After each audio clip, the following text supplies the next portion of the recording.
Oke, selamat datang semuanya. Hari ini kita bakal kupas tuntas salah satu doa yang paling terkenal dan mungkin paling sering jadi perdebatan dalam sejarah, yaitu doanya Nabi Sulaiman. Kalau kita lihat, doanya ini kan seolah-olah minta dua hal ya. Yang pertama minta ampun, yang kedua minta sebuah kerajaan yang nggak ada tandingannya. Nah, pertanyaannya, apakah ini cuma sekedar permintaan buat kekuasaan duniawi aja? Atau jangan-jangan ada makna yang jauh lebih dalam di baliknya? Oke, kita bedah bareng-bareng ya. Kita mulai dari bagian pertamanya dulu ya, yaitu ampunilah aku. Ini tuh bukan sekedar minta maaf biasa loh, tapi ini adalah sebuah komitmen untuk membersihkan diri. Jadi doanya itu diawali dengan kesadaran penuh akan sifat dasar kita sebagai manusia, ya itu tadi, tempatnya kurang, salah, dan lupa. Ini kayak sebuah pengakuan gitu kalau kita semua ini ya emang nggak ada yang sempurna. Nah, akar dari semua kesalahan kita itu, menurut penjelasannya, adalah nafsu atau ego. Ya, ini nih bagian dari diri kita yang selalu bilang aku, yang pengen banget dipuji dan kadang merasa paling suci. Nafsu inilah yang harus ditaklukkan kalau kita mau benar-benar bersih secara spiritual. Dan ternyata pengampunan yang sejati itu bukan sesuatu yang tinggal dikasih gitu aja. Ada prosesnya. Ada 3 langkah pembersihan diri. Pertama, ya akui dulu salahnya.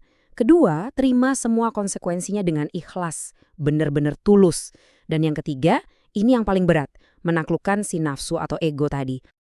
Nah, ini dia poin pentingnya. Doa ini tuh mengubah cara kita memandang kesalahan. Bukan lagi sebagai kegagalan, tapi justru jadi kesempatan buat kita tumbuh secara spiritual.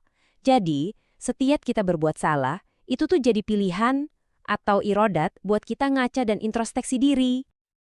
Oke, sekarang kita masuk ke bagian kedua. Bagian yang seringkali lebih kontroversial nih, permintaan soal kerajaan yang unik itu. Yuk kita lihat gimana permintaan ini sebenarnya adalah sebuah ujian. Ini sama sekali bukan soal minta kemewahan ya, justru sebaliknya. Nabi Sulaiman ini sadar betul beliau sengaja meminta ujian yang paling berat, godaan 3K. Apa itu? Ya, kekuasaan, kesaktian, dan kekayaan. Jadi dengan minta kekuasaan yang luar biasa besar, sebenarnya beliau itu lagi minta diuji dengan ujian spiritual paling sulit yang ada. Beliau minta semua itu, kekuasaan, kesaktian, kekayaan, hanya jadi alat buat ibadah, bukan jadi tujuan akhir hidupnya. Nah, inilah yang membuat beliau jadi seorang penguasa. Maksudnya apa? Seseorang yang hidupnya itu ya isinya diuji terus dengan pengaruh duniawi yang gede banget. Di sini nih perbedaannya jadi jelas banget. Ada 2 jalan kan? Seorang penguasa itu orang yang diuji oleh kekuasaan. Tapi seorang pemimpin sejati, dia itu orang yang udah berhasil menaklukkan kekuasaan itu di dalam dirinya. Dia udah menang melawan nafsunya sendiri. Jadi, kekuasaan itu kayak koin dengan 2 sisi. Bisa jadi utang yang harus kita pertanggungjawabkan nanti setelah mati, atau bisa jadi berkah yang justru membebaskan kita. Pilihannya, ya tergantung kita bisa menguasai ego atau enggak.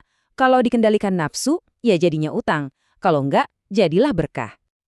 Jadi, kalau gitu, apa dong maksud sebenarnya dari kerajaan yang tidak akan dimiliki oleh seorang pun setelahku? Nah, ini kita masuk ke jantung dari doa ini. Kerajaan yang diminta itu ternyata bukan soal istana megah yang bisa hancur atau pasukan kuat yang fana. Bukan itu. Sumber penjelasannya menegaskan kalau kerajaan yang paling abadi itu ya sama sekali bukan kerajaan fisik. Dan inilah hadiah yang sebenarnya. Kerajaan yang dimaksud itu adalah kemampuan penuh, penguasaan total atas diri kita sendiri. Bisa mengendalikan ego dan nafsu kita 100%. Tujuan akhirnya itu ya pakai ujian tadi untuk mencapai level keikhlasan atau ketulusan yang paling tinggi. Bahkan, katanya, tingkat ketulusan ini ada ukurannya loh. Targetnya itu mencapai level minimal 7,5 di skala itu, biar benar-benar bisa dibilang menguasai diri. Ini beda banget sama harta atau jabatan di dunia ya. Pengendalian diri inilah satu-satunya kekuasaan yang benar-benar kita bawa sampai nanti, yang benar-benar abadi. Terus, apa hubungannya doa dari zaman dulu ini buat kita sekarang? Kenapa ini penting buat kehidupan kita sehari-hari? Ujian super berat yang dialami Nabi Sulaiman itu sebenarnya adalah versi raksasa dari pertarungan yang kita semua hadapi setiap hari. Ini ngajarin kita kalau pengampunan sejati itu butuh penaklukan ego, kekuasaan dunia itu ujian bukan hadiah, dan kerajaan paling hebat yang bisa kita pimpin ya diri kita sendiri. Dan semua ini menyisakan satu pertanyaan penting buat kita renungkan. Dalam hidup kita masing-masing, kerajaan apa sih yang sebenarnya lagi kita kejar? Apakah itu kerajaan dunia yang bakal hilang, atau kerajaan abadi yang ada di dalam diri kita? Nah, ini pertanyaan yang bagus untuk kita pikirkan, bahkan setelah pembahasan ini selesai.